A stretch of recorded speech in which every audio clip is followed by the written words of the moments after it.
Hi అండి, అందరికీ నమస్కారం. నేను మీ Venugopal Reddy from Josh Innovations Private Limited, Josh Institute of Foreign Languages, ఎడ్యు9 కెరియర్ గైడెన్స్ సంయుక్తంగా విద్యార్థుల కోసం ఉన్నటువంటి వందలాది వీడియోస్ మనం రూపొందిస్తూ ఉన్నాం. అయితే ఈరోజు ఒక కాంట్రవర్షియల్ టాపిక్ తీసుకుని నేను ఈరోజు మీ ముందుకు వచ్చాను. ఇదేంటంటే ఇంజనీరింగ్ కాలేజెస్లో ఇంటర్న్షిప్స్ ఏంటి, ఇంటర్న్షిప్స్ యొక్క నిజమైనటువంటి కథ ఏంటి, అసలు ఈ ఇంటర్న్షిప్స్ అంటే ఏంటి, తెలుగు రాష్ట్రాల్లో ఉన్నటువంటి కాలేజెస్లో కానీ లేదా ఓవరాల్గా భారతదేశంలో ఉన్నటువంటి కాలేజెస్లో ఇంటర్న్షిప్స్ అనేవి నిజంగా జరుగుతాయా, విదేశాల్లో ఇంటర్న్షిప్ అనేటువంటివి మన దగ్గర ఉన్నటువంటి ఇంటర్న్షిప్ అనే దానికి డిఫరెన్స్ ఏమైనా ఉందనేది చూద్దాం. చాలా మంది పేరెంట్స్ నా దగ్గరికి వచ్చినప్పుడు సార్ ఇంటర్న్షిప్స్ ఏ కాలేజీలో ఉంటాయో అక్కడ చేర్పించండి అని చెప్తూ ఉంటారు అనమాట.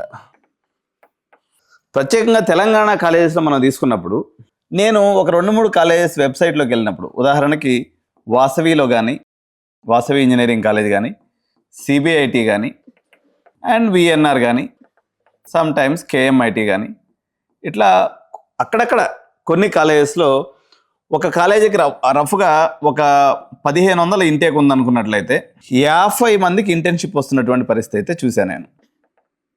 అంటే 1500 మందిలో ఓన్లీ ఒక 50 మందికి. అంటే ఈ ఇంటర్న్షిప్స్ అంటే ఏంటంటే యాక్చువల్ ఇంటర్న్షిప్స్కి మామూలుగా మీరు ఈ కాలేజీలో చెప్పే ఇంటర్న్షిప్స్కి చాలా తేడా ఉంటుందండి.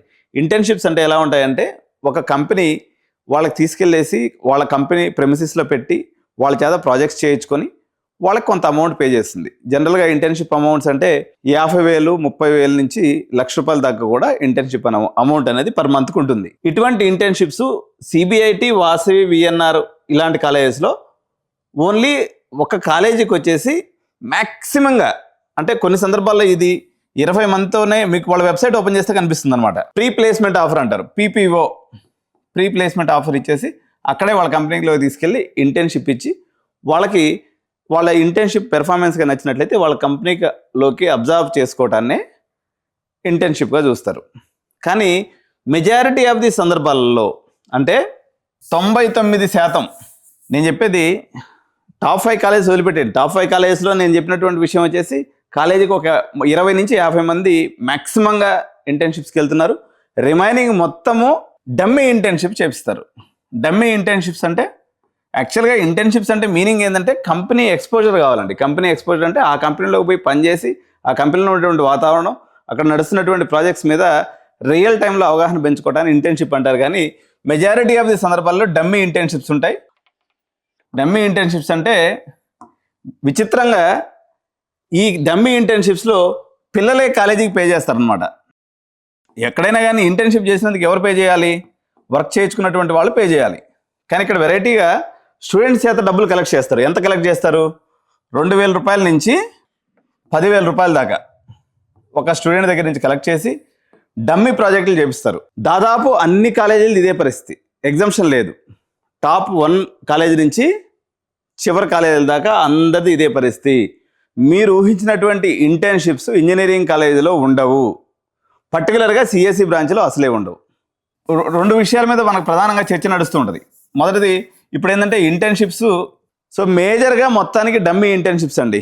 ఇంటర్న్షిప్స్ కోసం ఇంజనీరింగ్ కాలేజీలో చేరి సిఎస్సి చేరి ఇంటర్న్షిప్స్ వసద్దు అనుకోవడం అనేది ఒక పెద్ద మిత్. ఒక్కొక్క కాలేజీలో, ఒక్కొక్క యూనివర్సిటీలో, ఒక్కొక్క యాజమాన్యం కింద ఇంటర్న్షాల అని ఒక వెబ్సైట్ ఉంటుందండి. ఈ ఇంటర్న్షాలకు పోయి అప్లై చేస్తే భారతదేశంలో ఉన్నటువంటి కనీసం ఒక 4-5 లక్షల మంది పిల్లలు దీనికి అప్లై చేసుకుంటున్నట్టు పరిస్థితి. ఎక్కడా కూడా కంపెనీ ప్రెమిసెస్లోకి తీసుకెళ్ళి ఈరోజు బీటెక్ స్టూడెంట్స్ని ఇంటర్న్షిప్ ఇచ్చే పరిస్థితి లేదు. ఇది ఒక పచ్చి అబద్ధం. దీని గురించి మనం ఎంత తక్కువ మాట్లాడుకుంటే అంత మంచిది. పోనీ పెద్ద కాలేజీలో అంటే ఐఐటీస్లో, ఎన్ఐటీస్లో ఏమైనా ఉంటుందా? ఐఐటీస్లో కొంత మేరకు ఉంది. అంటే ఎంత మేరకు అంటే ఒక 50% చాలామంది ప్రీ ప్లేస్మెంట్ ఆఫీస్కి వెళ్తూ ఉంటారు, అక్కడ నుంచే కంపెనీలోకి అబ్జర్వ్ అవుతూ ఉంటారు.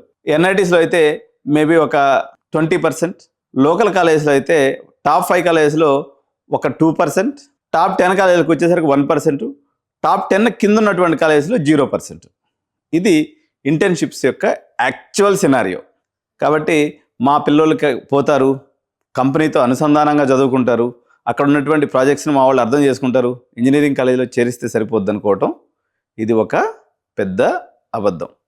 సో దీని గురించి చర్చించడం మానేసి ఉన్నదాంతో చదువుకోవటం, లేదా మీరు సొంతగా ఏదైనా ప్రాజెక్ట్స్ మీకు తెలిసిన కంపెనీస్లో ఉంటే ఇంటర్న్షిప్ ఇచ్చుకోవడం తప్ప జనరల్గా ఇది డైరెక్ట్గా కాలేజీలో చేసే పరిస్థితి లేదు.